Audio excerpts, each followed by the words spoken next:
Welcome back, everyone, and I'm here again with Jeff Grant, SBR contributor, and today we're going to be looking at that college football game between the Texas Tech Red Raiders and the Kansas State Wildcats. How you doing this morning, my man?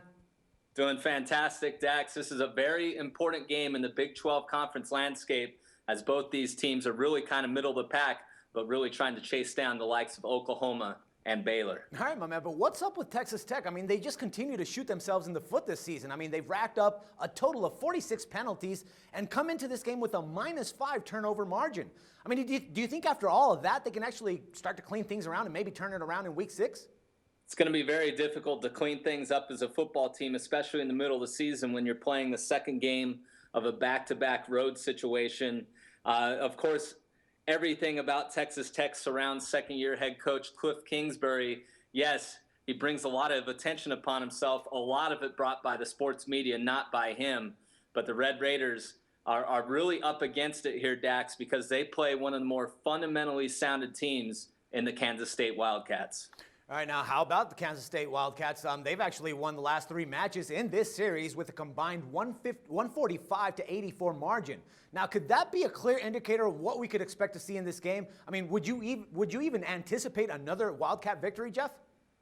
You have to like the Wildcats here. There's a reason why that they're favored by 12.5 points, and that line has not moved whatsoever. Texas Tech with the penalties, like I said, when you look on the other side of the field, Kansas State is 9th nationally in just being penalized 147 yards. A few other things to like with the Wildcats is the fact they're 11-3 straight up the last 3 years in Big 12 home games. And they also held Auburn and UTEP, their last 2 opponents, to an average of 93.5 rushing yards per game. But they're going to face a different type of offense in facing Texas Tech. Now, Jeff, man, I always hate to throw salt on the wound, man, but the Red Raiders, they're not pretty much getting any breaks here at all. Their signal caller, Davis Webb, was listed as questionable due to an injury on his non-throwing shoulder. But how important is it for the team? I mean, does he actually give them a better chance to win this game? The only way the Red Raiders probably win this game is with Davis Webb under center. The reason I say that is the fact that they'd have to go with a true freshman on the road in Patrick Mahomes. He got a bit of experience in the latest game for Texas Tech, but they absolutely need Webb. Big 12 leader with 14 touchdown passes, and he's second in the Big 12 conference with 1,356 passing yards. And the Red Raiders can stay within this number with him under center for Kingsbury, because with everything that's gone right for the Wildcats this season, they played well on defense. They have been susceptible to a strong passing game. They've given up 8 passing touchdowns, and opposing quarterbacks are completing 61.8% of their passes against them. Hey, man, 12 points isn't that much of a spread. I mean, are you going to recommend us to lay or maybe fade that line?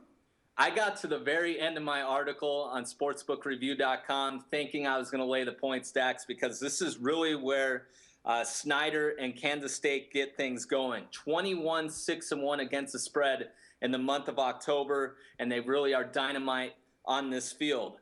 But when I looked at the fact that Texas Tech has outgained Kansas State, despite losing those 3 games, they've outgained them offensively. I looked toward the over, and I like what I saw, but I'm only going to play the over, of course, if Webb is under center for Texas Tech, so you definitely have to monitor the injury situation. But these 2 teams have gone over the total in the last 6 meetings, and I expect much the same on Saturday. All right, everybody, remember to keep an eye out on Webb to see if he's going to play or not, to make sure that you take that over bet. And Jeff, as always, my man, it's a pleasure to talk football with you, and look forward to doing it again tomorrow. Thank you. No problem, my man. And for SBR Picks, this is Dax Floyd. The SBR Network offers free sports picks and game breakdowns, big money free betting contests year-round, a real-time Vegas-style odds monitoring service, and much more. So come see for yourself. To stay updated on SBR news and promotions, follow us on Twitter, Facebook, and Google+, and do be sure to subscribe to the Sportsbook Review YouTube channel to catch all our daily sports shows.